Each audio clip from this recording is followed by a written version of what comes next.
Way up in the misty hills of Penang, Malaysia, there's this place where the fog just hangs in the air. It feels like it's been forgotten by time. Today, we're heading up those winding roads to explore a building that was once this shining symbol of luxury, but now it's just a crumbling house of whispers. So come on, let's uncover its secrets together.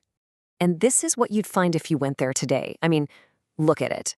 You've got vines practically strangling the walls, broken windows that look like empty eyes, and a silence that feels heavy.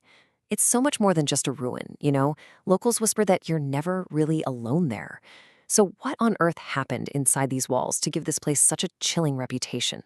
To really get it, we've got to peel back the layers of its story. This building has lived so many different lives, and it feels like with each life, it collected another ghost, another memory, another tragedy. Let's dig into each one. Okay, so a huge part of the Crag's whole vibe is just how isolated it is. It's perched 833 meters above sea level. Back in the day, that meant these incredible views of the Andaman Sea. But now, that same isolation, especially when the fog rolls in on a quiet night, well, that's right at the heart of its mystery. This place has worn so many different hats over the last century.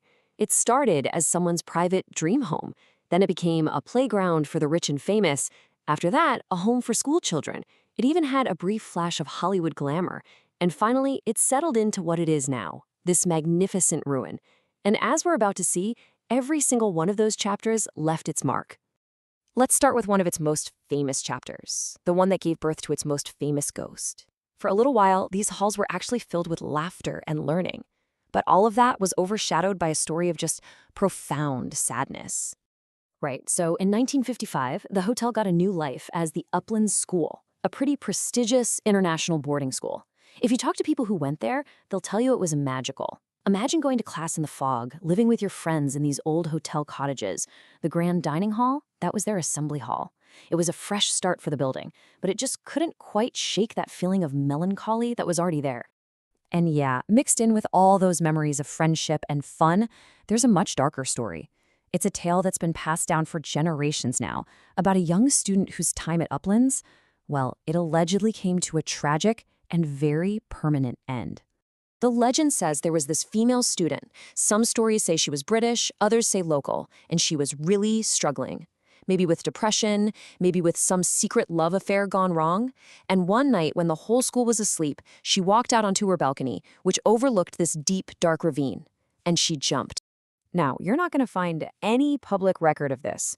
Boarding schools back then were notorious for keeping tragedies like this quiet. But the story? It spread like wildfire among the students. Her room was suddenly cursed, and people started whispering that her presence, well, it had never really left. And just like that, the legend of the ghost girl in a school uniform became the Crag's most famous ghost story. To this day, people claim to hear sobbing in the empty halls or see a figure just for a second. Is it just a story? Or is there a lonely spirit who's forever trapped in her old school? But hold on, the schoolgirl isn't the only spirit said to haunt this place. To find the others, we have to go back even further, to a really dark time in world history that left a totally different kind of scar on this property. During World War II, the Japanese Imperial Army occupied Penang. Official records are pretty thin, but the local folklore is chilling. The Crag was supposedly used as an officer's retreat, you know, a place of comfort in stark contrast to all the suffering happening elsewhere. This chapter isn't about one single ghost. It's more like a collective memory of trauma. Paranormal investigators think that kind of intense history can leave behind a psychic stain, a dark energy. That might just explain why people claim to hear phantom marching boots on the old overgrown paths. So, we have the tragic ghost of a schoolgirl, and we have these oppressive echoes of war. But what about the beginning? Let's go all the way back to its origin story. A time of glamour, luxury, and the very first whispers that something wasn't quite right. So it was built back in the 1880s, and it pretty quickly became a luxury hotel run by the famous Sarkies Brothers. These are the same guys behind Singapore's Raffles Hotel. So you can see the journey here, right? From a private colonial dream, through the darkness of war, a short-lived rebirth as a school, and then since 1977, it's just been left to rot. A complete cycle from total luxury to total loneliness. I mean, in its prime, this was the place to be.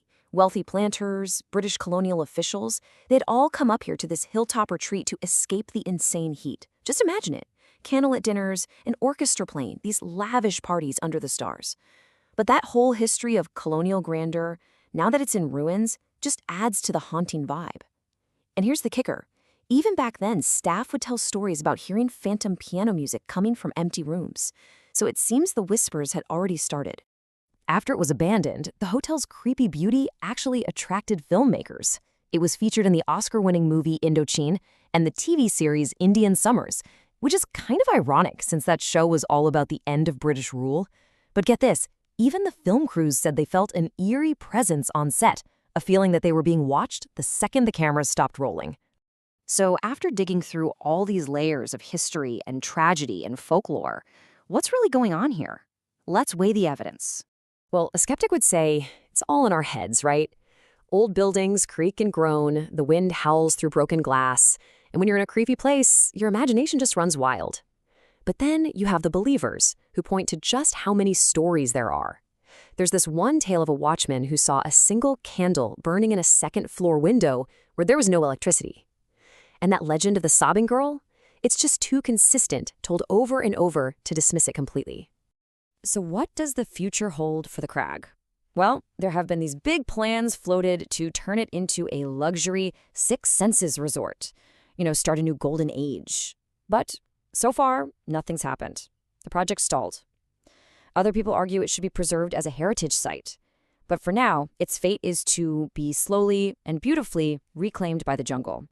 And that brings us to the final question, really. The Crag Hotel is this time capsule of colonial glamour, wartime trauma, and youthful tragedy. Its ghost is its own sad history. So if you had the power, would you wipe that slate clean and build a fancy resort? Or do some places, so steeped in memory and sadness, earn the right to be left alone with their stories?